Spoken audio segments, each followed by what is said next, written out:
because dancers are able to express verbally what goes on in their bodies physically. And I think it's because when they learn the choreography, it's a mixture of movement and voice.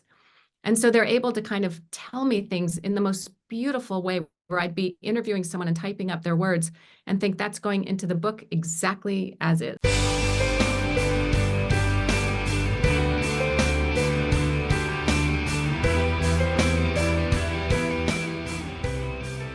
Welcome to our latest Book Reporter Talks To, where we've got a guest I think you're very familiar with, Fiona Davis, and we're going to be talking about her latest book. In our Book Reporter review, Rebecca Monroe said this: written with a dash of mystery, a hearty helping of absolutely perfect historical fiction, and a premise so alluring that it feels like it should require a ticket. And I agree. Spectacular is yet another thrilling, meticulously crafted work from an author who never shies away from an unforgettable finale. Whoa, I think that really sums it up. I love your reviewers. They really are. I love it. That's wonderful. It's like really from the heart. Yeah. So Fiona, let me give you the idea of where this interview came, because I have interviewed Fiona before. And the other night she joined my book club for an event. And we just had a meeting and we said, oh, let's invite Fiona. And I said, oh, yeah, we could do that. We set up this huge setup my husband did in our living room. And the interview was so good that I said, well, we should have taped that. And I said, hey, Fiona, you available later this week? Why don't we just have a conversation? Because this is the time of year to really be talking about the spectacular. I'm going to go into why. So with that intro, welcome, Fiona. It's so nice to see you twice in 1 week. Yes, look at us. I love it. I love it. Let's keep it going. Let's keep going. Well, I purposely held off on reading this book that came out in June. And I usually try to read your books when they come out, because I knew that there was a Christmas show theme in this and Radio City. And I said, let me hold out so that I'm in the mood, in the zone of what the holidays really are. Now, have you heard this from other readers? Have you heard people saying I held back on reading a Fiona Davis book? I have not heard people say that, but I've heard a lot of people say that they've heard about it just recently and got very excited because they were going to see the Rockettes, or that people who read it and then said, oh, we're definitely going to see the Rockettes this year. And so it's been really fun. Most book releases, everything comes out and then it slowly trails off. And this one just has had a really fun bump over the past 2 months. I've been busier than ever. Well, I think they should be selling it in the back of Radio City here, like on your way out. Forget buying that souvenir. Come over and get the book instead. So what drew you, let's start at the beginning, to write about Radio City? Because you usually have a kernel of an idea that sparks, this is what I'm going to do. Yeah, so this came actually through a reader email through my author website. And this woman wrote to me. She said, my name's Sandy. I'm in my mid-80s. I'm a former Rockette. And I'd love to tell you all about Radio City Music Hall, including all the backstage secrets. And so, of course, for me, I thought that's a gift. And so I called her. We had this great conversation. She had these incredible memories of that time. She was 19 when she danced there in the late 50s. She married she met her husband there. He was 19 and running the lighting board.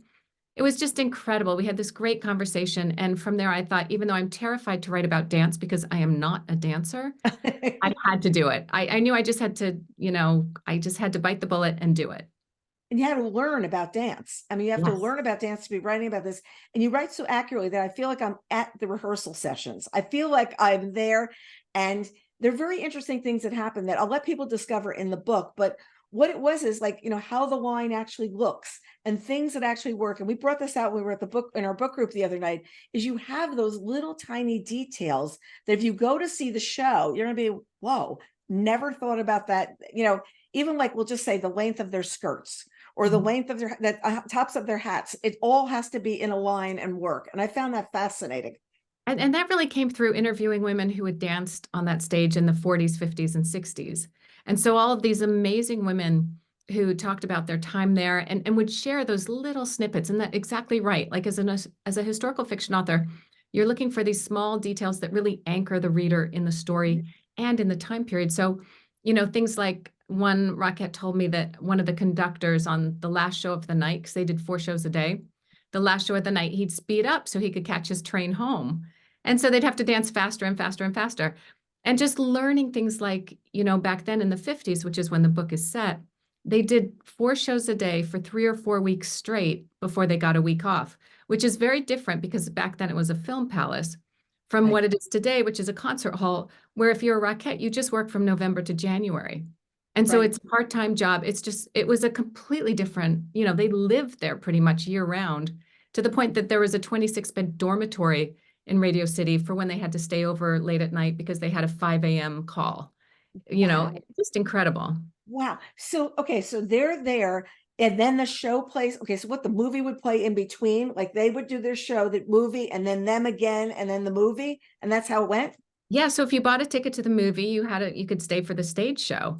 And the stage show included not only the Rockettes, there was the ballet corps, there was a choral ensemble, and the dancers, what their number was around the theme of the movie. So if it was a John Wayne movie, they'd do a cowboy number with cowboy hats and fake little holsters and so they had to learn something new all the time. They had to constantly be learning. And I have to say, after hearing about their schedule and what they did, those dancers needed so much discipline and technique and flexibility. I mean, they were at the top of their game, these women. And on top of that, back then you were supposed to be a nurse or a teacher. And here they were dancing and independent financially and living in the heart of the city. And I remember asking one Rockette, what's your favorite memory? And she said it was walking down the middle of Fifth Avenue in the middle of the night, arm in arm with my fellow Rockettes, and just singing at the top of our lungs. Oh, I And love it. just, right, that sense of like freedom and independence. And that's what I wanted to get into the book. Yeah, and it was, because it was, when you really think about what people were doing that during that time. I mean, at the beginning, your character is supposed to get married. She's 19. She's supposed to marry Nathaniel. This is what she's supposed to do. And father's outraged of what she's doing. And I think that more and more, more than one Rockette would have told you their parents were outraged at what they were doing. They were just not happy at Absolutely all. true. Yep, absolutely true. They did not approve. It was just not what was done. Yeah, it was not conforming to any of the norms of what was going on. Now, what is the show like now? Do they just do, well, there's no movie. There's just do like the stage show. Yeah, so the Christmas Spectacular is about an hour long, and they do between 2 and 5 shows a day. Wow. And so it is still really intense. And you have to be in such top form, but it is a part-time job. So they start around Thanksgiving and they end a little this year. I think they end January 4th. Right. And so you're constantly busy, but once that's over, you have to go off and find another job. Well, it was interesting too, because the other day I heard they were adding a couple of shows, and I was like, that sounds really interesting. And they were going, there's a 2 o'clock here because everything else is sold out. So this is what we've done.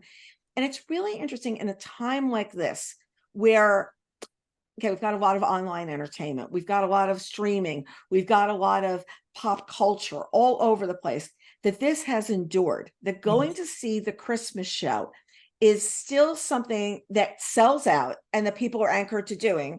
And it, doesn't have stars that we know on stage. Does that make That is such a good point. I hadn't thought of that, but you're right. And what it is a number of the numbers they've been doing them since the 1930s when it first started, like the toy soldiers number is original, the Christmas, the when everybody comes together at the end with the sheep and the camel, that's been going on since the beginning.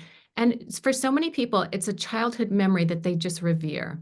And Yes. so they want to pass it on to their child. And in my reader, on Facebook and on Instagram, so many readers share what happened when they went and how they went with their aunt or their mother. Yeah. So it's just this wonderful gift that keeps on giving. Even though in today's show you have, 3D effects at one point, there's drones at one point. And so they've modernized it, but the inherent spirit of it is still just really about celebration and the power of dance and the love of New York City. Yeah, and that's what it really is. It's like, because it's like the New York show. In our book group, they all have some younger children, and they're like, do you think it's worth it to spend the money on the ticket to take him this year? And they go, he doesn't sit still now. He can't go. Like, you have to earn the right to be able to go sit through the Radio City show. And I still remember little kids were always squirming. They were always squirming around the chair. And they're all dressed up in their velvet dresses and their bows. Yeah. Yeah, and it's a time where people don't dress up anymore. It's a time where people just don't do these things anymore, and it's become kind of tradition. So, how many times did you go see the show when you were researching? Did you go a lot? I went once because COVID was going on and off then, and so and that's why I think there's so many shows right now, because we're finally back in it. Even last year, they had to cancel shows because they were so careful about who was allowed backstage, and And it's still even, the cast would get sick. And so I only saw it once. But there's a lot of fun things online you can find. And, like you were talking about the illusions, like when they do that kick line, it looks like they're all holding on to each other, but in fact, there's a good 4 or 5 inches of space in between the back of the girl and the hand of the girl behind her. And so when you're watching it with that, you can see it, but it really is such a wonderful optical illusion. And so, yeah, you can find things online of them rehearsing the toy soldiers number where they fall back into each other. Yeah. But watching that live is just incredible. The audience, the tension just builds and builds and builds. It's beautifully done. It's beautifully done. And the attention to detail is just as strong today as it was back in the 30s. Yeah. And so even though you've got the drones and the 3D, there's certain elements that are still classic. They're absolutely classic. So you brought something like being special because it's part of being a very elite crowd. And these people still keep in touch. They still figure out what's going on. It's very interesting to see what happens with one of the women that she was a Rockette with later on, where she has a very normal life, which is not what you thought what she would end up doing. And I found that was a big part of it as well, is you caught up in nostalgia, the way you open the book in the early 90s and then look back at 56. But we didn't have the dual timelines that you typically have in your books. And instead, it was this one person, but looking back at what was going on. Did you know that's the way you were going to handle it right from the beginning, or did you play with 2 people? I did. I know I'm known for these dual timelines, but sometimes it's really nice to just take a step back and do something a little more refreshing, a little different. And so with this, yeah, it's this woman in her 50s who's looking back at her time when she was a young girl. And I love that idea of looking back and being able to see this innocent kid who's, starry-eyed, and compare it to the woman who's been through the mill and really learned a lot and ended up in a place where she didn't expect to be. And then, of course, having it all come together at the end, that's the fun part. I love writing that ending scene when everything comes together. Do you know the ending scene at the beginning? I do tend to. Yeah, I tend to the ending scene and whatever plot twist I want. Yeah. Yeah. I think that when you're thinking about this, I know that you said there's a group from Boston. There's a big group of your fans, and they come down. And what do they come down? Tell us a little bit about that trip that they did to come down and meet with you, and then did you go to the show with them? Oh, yeah. Yeah. They're amazing. They're called Club Red, and Red stands for Read, Eat, Drink. And they're amazing. They're led by this amazing woman named Christine, and they go to Ireland, they go to London, they travel. And so for my very first book, when I, had just written a book, I had no idea how the publishing world worked. They said, oh, there's a bunch of us. We're going to come down on a bus and we want to tour all the locations in the dollhouse. And I thought, well, of course, great. And every book they've come back. And this year it was 60 of them. Wow. And we had a happy hour on the Friday night. And then we went to a show on Saturday. We did the behind the scenes tour right after, and then went all out to a barbecue lunch. It's just incredible. And they're so supportive. And, they've been there since the very beginning. And we've toured the public library. We've toured, we've gone to see the asylum that was part of the address out on Roosevelt Island. It's just been such a treat. And I'm really lucky to know them. They're fantastic. I feel like I should interview them for reading group guides, because any group that's been around that long, doing the same kinds of things and to do all these kinds of trips, I'm definitely gonna have to reach out about that. Yeah, you should talk to Christina. She's their fearless leader, and she's incredible. She's an amazing woman. And it's the kind of thing where you don't have to go to everything, but if you decide this is the kind of thing, but I know they're big fans of yours because I've seen the pictures of them coming down on the bus ready to greet you. I think it's one of the most fun things. So I have to know. So you're over there. Did you come home and try to do a high kick in the mirror? Like, you try to do it, because I'd be flat on my butt. Oh, I would be. No, I love watching it, and I loved interviewing dancers. That was incredible, learning, about what it's like, because dancers are able to express verbally what goes on in their bodies physically. And I think it's because when they learn the choreography, it's a mixture of movement and voice. And so they're able to kind of tell me things in the most beautiful way, where I'd be interviewing someone and typing up their words and think that's going into the book exactly as is. Like, I don't have to change that. That is such a beautiful way to describe what it's like to be on stage. Yeah. And so I was really lucky in that way. It's like, count 2, 3, 4. This is what we're going to do. This is how we're going to, I just find it fascinating. Now, you spend a lot of time in theater, and you spend a lot of time, on stage like that. And dance is so different. But did you see correlations at the same time of the camaraderie, or is it different for dancers than it was for other theater folk? You know, the dancers, especially the Rockettes, were a really strong sisterhood Mhm. in a huge way. And when you're doing a show, say on Broadway or off Broadway or in regional theater, you come together, you do the show for however long it lasts, and then you disband and you're like, oh, we'll keep in touch. And everyone's off doing, the next thing they do. But with the Rockettes, it really, especially in the 50s, 60s, 70s, and even today, forms this sisterhood because, once you're a Rockette, you're always a Rockette. Right, And, right. and the alumni network is very strong. And so in that way, it was different. And I'd say stronger than if you're a stage actor. It's really funny. When I started out my career, I was at Condé Nast working at Mademoiselle magazine, and we have a very core group of people that still, like, I think it was also the times, besides the fact that they're dancers. And I think there were certain times that drew people together. This was like the late 70s. And all of a sudden, you knew the people still. Like, my best friend is somebody that I met like the first day I started working, and we still talk to each other, and we still keep up and, have stories and things like that. And I don't know if work life or any kind of life is quite the same. So when you've got something like the Rockettes, it is a very special moment, because I think that right now there's not that same longevity of things. I think that people are hopping jobs more. And I'm just going to equate this to the rest of life. They're hopping jobs more. They're here, there, the other place. They touch on it. Everybody's always wondering if they're going to lose their job, if they'll be it was kind of like this gay old time that everybody was just doing their thing. And it's sort of like, if you're a Rockette, yes, you come back and try out again the next year, but you know the pattern, you know what's going on. And I think that's one of the things that drives people to have such a joy about it, is it's an expected in a time where nothing is expected, like, what's going on right now. Yes, yeah. And you're upholding a legacy in Mm-hmm. so many ways. So it's an important job. Yeah, Yeah, it's just like absolutely. these moments. So let's talk about the Big Apple bomber, because, okay, we can't just have this story of kicking and being in line and everybody being friendly with each other. How did you come across this story? Because I had no idea about this, and no one I was talking to says, what are you talking about? And maybe it's because the news wasn't the same then. Now it would have been on every night, Ah, oh, sure. So, yeah. So, as I was researching kind of what happened in the 50s to find something outside of Radio City to include in the novel, I learned that in late 56, the police were really ramping up their hunt for what was known as the Mad Bomber.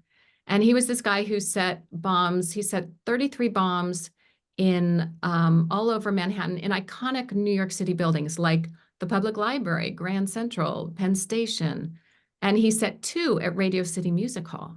And I just thought that's amazing. I'd never heard of him. He injured 15 people, some seriously, and he did this for 16 years and no one could find him. And what amazed me was that they finally found him by using criminal profiling for the very first time, where this psychiatrist in Elmhurst, Queens, he was given all the letters and the notes that the bomber had left over the years. And he studied them and he went back to the police and he said, okay, your guy's going to be 40 to 50, not married, living with an older female relative, Roman Catholic from Eastern Europe. He'll live outside of the city. And he said, when you find him, he'll be wearing a double-breasted suit and it will be buttoned. And Wow. without giving anything away, the science of criminal profiling was born. And I just thought that's amazing. And my boyfriend writes thrillers and mysteries. And so part of me thought, again, this is my seventh book. And so I thought, let's play, Yeah. let's do something unexpected. So let's put this little thriller aspect, and we call it the Big Apple Bomber because we had to kind of change some things. Although I made very clear in the author's note what's real and what's not. And Yeah, sometimes what's real is more shocking than what's in the book. exactly. Um, and so I thought, that's going to be fun. Let's see what we can do with this. And so in the book, 19-year-old Marion becomes a Rockette. And then for very personal reasons, she gets very caught up in the hunt for the Big Apple bomber. Mhm. And that brings her together with a psychiatrist who's very introverted but brilliant. And they have to try and solve this mystery. So it's just a fun ride, I think. It's a completely fun ride. And then you're sitting there going, whoa, this really happened in New York. And you think about now, I have this joke that like right now they put on the news at night, there's this very blurry picture of somebody. And they go, this is the guy that jumped the turnstile and ran into the subway car. And the next night they go, we found the guy and he's like going to jail and he's had like 11 other offenses. And you're sitting there like from that very blurry picture. So now, because you're writing historical fiction, it's much easier to go tell these stories, because if not, it'd be wrapped up in 24, 48 hours by some fuzzy video. So you're very Yes. lucky. These are the times you're working in. And also the pioneering of this technology, of this science, actually, of what we're going to do to try to find people. Yeah. Oh, it's amazing. And the guy went on to, advise police officers and the FBI all about how he'd done it and what he did. But it's true, that's why I like setting books in like 1990s and earlier, Mhm. because there's no cell phones, Mm-mm. because they solve too many problems too quickly. And you need those misconnections and that to ramp up the tension in a book. I remember seeing a payphone in the subway at 53rd Street, and I couldn't believe it. And I was like, does this thing still work? And how much would it cost to make a call? Probably like $3 at this point. But you remember all those times where even on the back of the credit card, it'd have the number that if you needed to use a toll call, this is what the number that you use, and it got charged to your credit card. So you have to even watch those times of ways to get yourself out of situations. Yeah. So, Yeah. but there are a lot of reveals in the book that I don't really want to share. I want people to be able to give it away. But there was traced to something corporate, and I like that there was some kind of something else to be watching, like what happened and why did this guy do it. And then the reveals about her own family and Mhm. her father and her mother and what went on. And I just found that the book was a real page turner. And I will say that everybody in the book, they keeps going, I don't have time to read the book. And I said, I'm telling you guys, this is going to be a fast read. And it was, because everybody's going, oh my gosh, I just couldn't put it down. And my one of the women in my group, I loved it. She said, I got to work and I was still listening and I didn't want to stop. And that was a real moment of, okay, I really am involved in this story. Yeah. So, kudos to you. Oh, thank you. Thank you. This is the first time you've written a book that's a thriller as well as historical fiction. I mean, you've mentioned that Greg, who the book is dedicated to, is a thriller writer. What was this like for you, though? Because you have to have some pacing going on with that. You need the highs, the lows, this, the that. Different? Yeah, yeah, it was different. Yeah, because you needed them to have a tough journey to find this guy. You had to lay out the clues and then have them make mistakes and have to circle back. And so that was a whole different way to think of things, because I think in my other books it's a little more linear, and here you had to kind of go on this crazy journey. And then of course to have a chase scene through Radio City Music Hall was really fun, where I was calling Sandy's husband because he knows all the technical stuff. Right. And I'm like, okay, where would someone hide in the ground floor below the stage? Like, where could someone hide? And he's like, oh, I have the best place. And he did. It was awesome. It's like all these little details of where I hid people, and this is where I did this. But it's also like that pacing moment where you've got to have tension start and stop, and you've got to roll, and then you've got to have that big crescendo to get you out. But then when that part of the story ends, you pick up because there's still other parts of the stories to play with. And I think that the fact that it was brisk in all the different parts, it was that your craft has come along so well. And I think that so many people, the craft stays the same. But here I was saying, this is not the first book you wrote. Like, you could just tell that there's a measure to the success. Do you feel that way too? Yeah. Oh, thank you for that. I appreciate that. Yeah. With every book and with every book I read, I'm learning something from another author of, oh, that's how they did that. And so it's really fun to incorporate it. And now I have a little more time in between books. I get a year and a half instead of a year. Yeah. And that's enough because there's so much traveling right now anyway, that it gives me time to let the story settle and not feel like, Mhm. oh, I have to get through this. I have to rush and get it, out for the deadline. Here I can take my time now and kind of layer more interesting things in and play with a little. And I really feel like that's helped a lot. I also feel like sometimes walking away and walking in the park or Yeah. getting on a train or a plane or something, you could think more freely than sitting at your desk. I don't care if Oh, you're folding absolutely. laundry. I don't care what you're watering the plants. Sometimes just you have to get your head out of what you've got to do and say, wait a second, I think I can make that better, or I can make that sharper, which I didn't see before because I was Oh, seeing yeah. task. Absolutely. In fact, I can sit there and just stew over something that a plot point, it's not working out. How am I going to do it? And the minute I get up and go for a run, it comes right to me. Yeah. Yeah. And I think that so many people right now are just sitting there saying, that book a year is really tough. The book a year for promoting is really tough. Some people need 2 years, I think. And I think the quality of the writing would be that much better. And I don't think that readers would forget the writer. And I think that there's this feeling that you have to do this and you're really on a runway all the time. You're constantly taking off with the plane and it's no time to land and walk around. It's true. And yeah, absolutely. It's so true. And I think it was helpful early on because you're building up a backlist quickly. Okay. And then when someone, when you're on your fourth or fifth book and someone that's their first book they've ever read, they have so much to go back to and play with. And that's what's wonderful about these books is they're all standalone. Right. And so the sales of the backlist are still really strong because people know if they've liked one, they'll probably like this one. Yes. And they're all different time periods, different people, different stories, but you kind of know what you're going to get. It's a history about a New York City building and who lived and worked there. Yeah. And it's also says it's a Fiona Davis book. We've gotten to the point where you're a brand. And I think that that's really interesting as well, because it's a Fiona Davis brand. You know what you're going to get.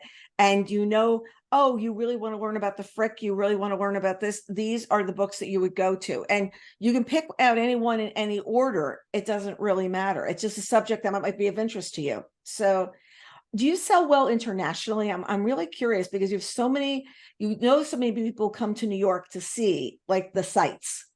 Yeah, it's wonderful. The translations are incredible, and it's so much fun to look at the covers that they come up with because they're Yeah. completely different from what we imagine here. And in fact, I was just able to meet the translator for the Romanian edition of all my books, and she was so sweet because she came here and she came to go to the library and to the Frick, and because she was just so excited, and she brought me a copy of the Magnolia Palace, the translated version with this Right. beautiful cover. So yeah, it's amazing to think that they're all over the world. Do you feature all the covers on your website? Do you feature the international covers? I don't because it can get a little confusing, but I do post. I'll be doing a post in January. There's a great new French cover that's coming out for one of the books, and I think sometimes it's fun to do just a group of them because the readers love it. Love to see it because you see them and you see how the interpretation is completely different all over the world and how sometimes they rename the book and sometimes they do this. It's just really, fascinating. Yeah. Do your previous books make it any easier for you to get in to do research because you've got this battery of books? It's not like when you walk in with the address, hi, can I get into the Barbizon? This is really what I like to write about, Yeah. Oh, yeah. It's changed so much, and now it's really just a joy because I can usually at the next book I reached out to the communications department, and they were so welcoming, and you're just meeting all these new people and making these great connections. And the book that's set at the New York Public Library, they have me come in every month, every 2 months, and sign hundreds of copies. Wow. And they go through them so fast, which is amazing because they have them right out front in the gift shop. And, it's a book about the library and the library's Right. history. So it's just a beautiful partnership that I would never expect. I would No. never ask for that or expect that. And the fact that they are so, generous is just beyond. Does anybody pitch the Radio City on having the book available when people leave? The Radio City is owned by a corporation, and That's right. so as a part of a board or a board of trustees, it's Very different.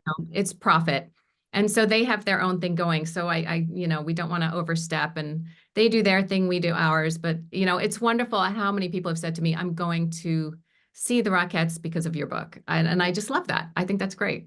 Yeah, I think it's like an evening news. Have you done anything with the local news? Have anybody done a piece on this yet?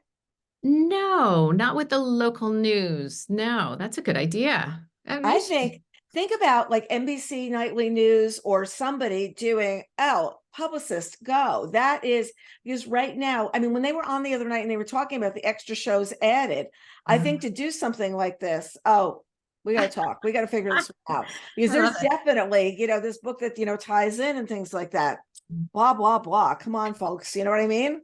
Like Your these. mind, you've got a marketing mind, man. I love it. I know, but I'm just sitting there going, they're always starving for like real New York moments. And there's New York Now and all these kinds of things. And given the battery of books that you've done, I feel like it's, an open door kind of thing. I just have to think about what show. Well, we'll just handle this. I don't know any producers any place. I'll be honest with you. I just know the kind of stories that are sometimes featured on nightly news and the things that, people are pulling out, like, at the end of the day. Well, I have to actually, say, Yeah, we just did this wonderful event with the Broadway Dance Center, and they had about 40 or 50 young dancers who came, and they took a Radio City dance type class called Fusion.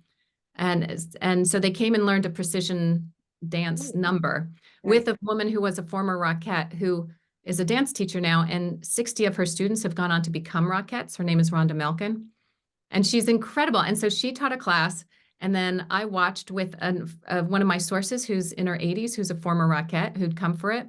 And then at the end, we all sat and answered questions, and then we did a book signing. There's a great reel on Instagram Oh, that you can see of that they put together of the class and the signing and just the joy of these dancers and talking to them. It was so inspiring, and that was just a couple of weeks ago.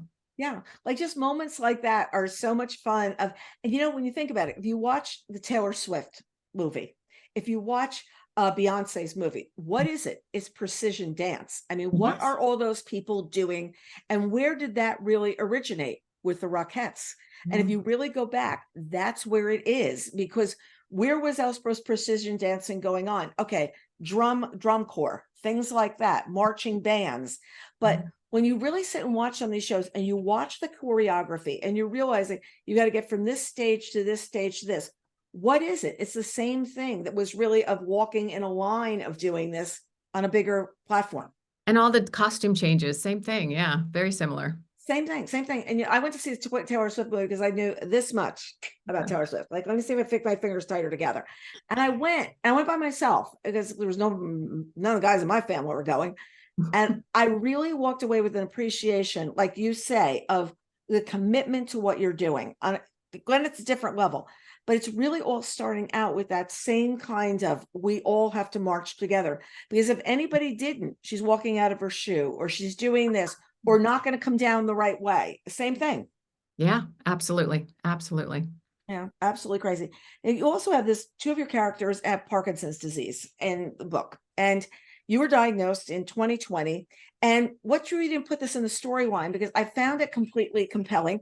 Yet the book club, who hadn't read far enough for the one line in the author's note, completely they were like, what are you talking about? So Yeah. So yeah, I was diagnosed in 2020, and my symptoms are it's really early stages. They're very minor right now and really well controlled by medication.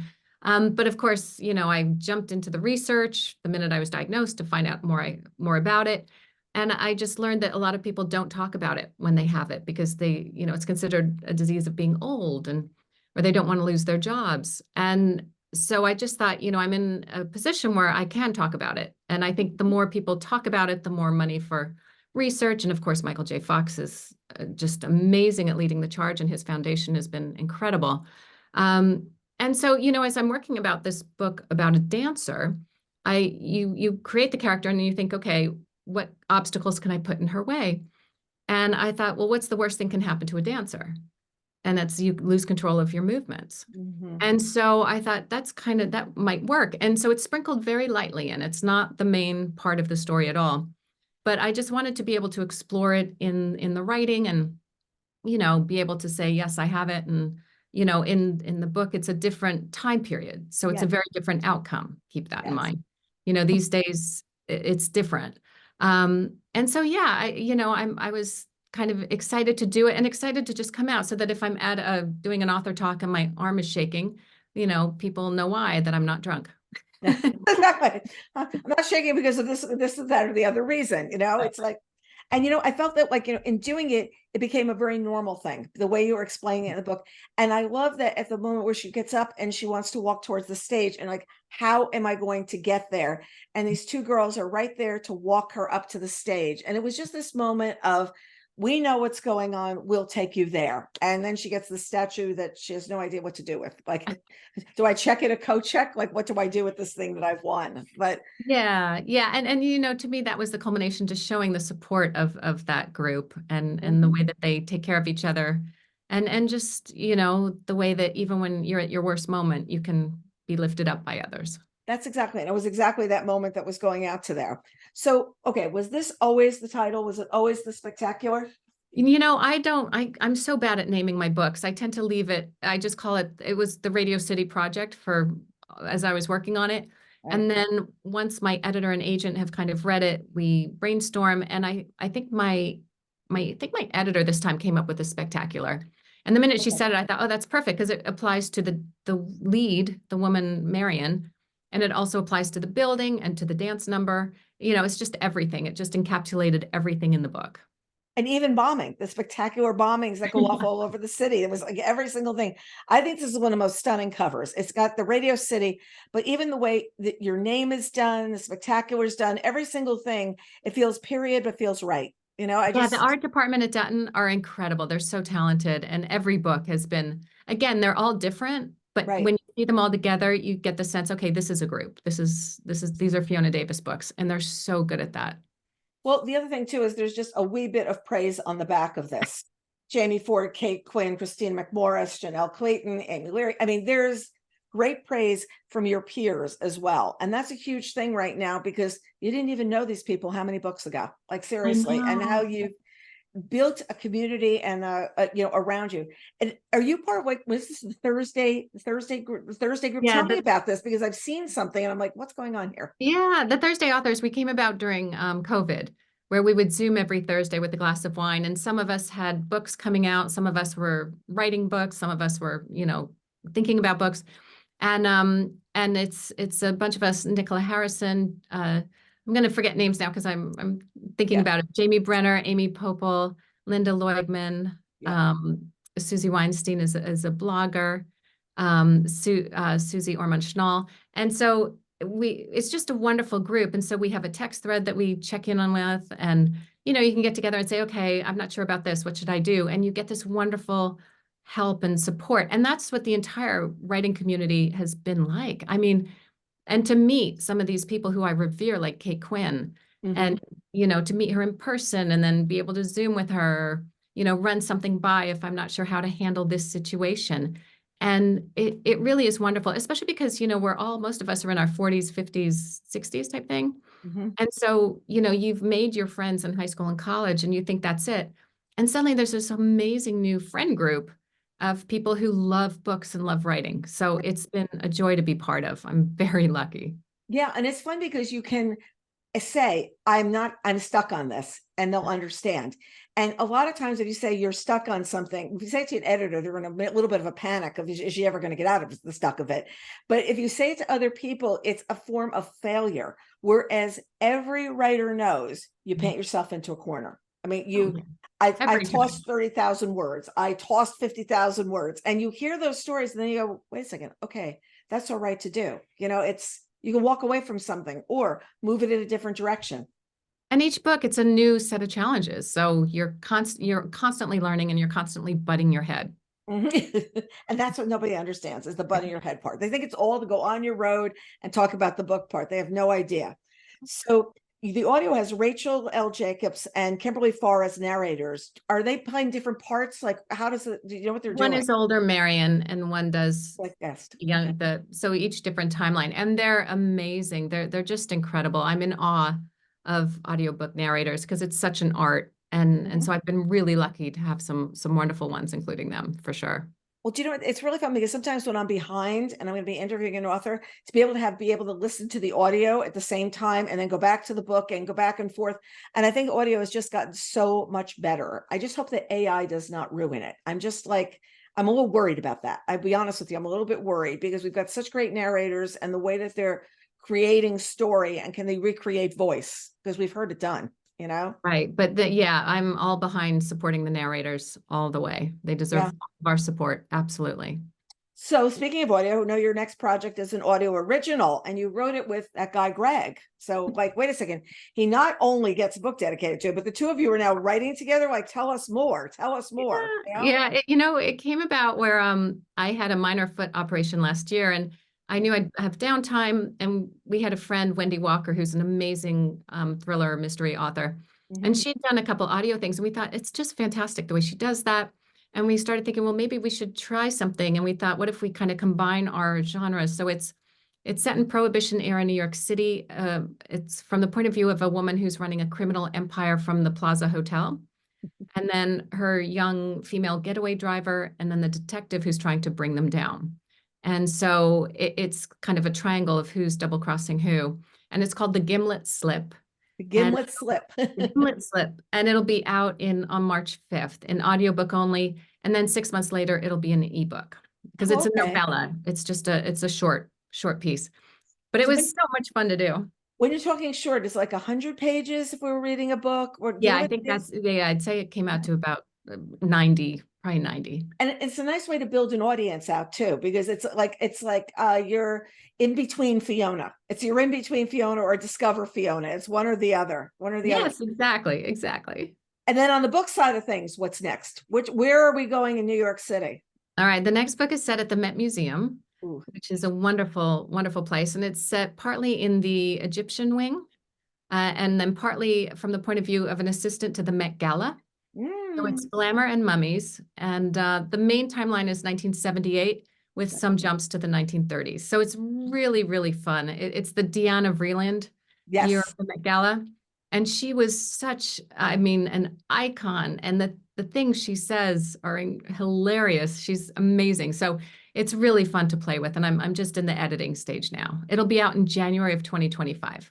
Those days of like who knew who. Wait, so wait, it's what's the earlier time, the later timeline is what years? It's 1978 and then the 1930s. And the 1930s part is in Egypt, where I traveled in April so I could do some research, which was really incredible. It was a great trip.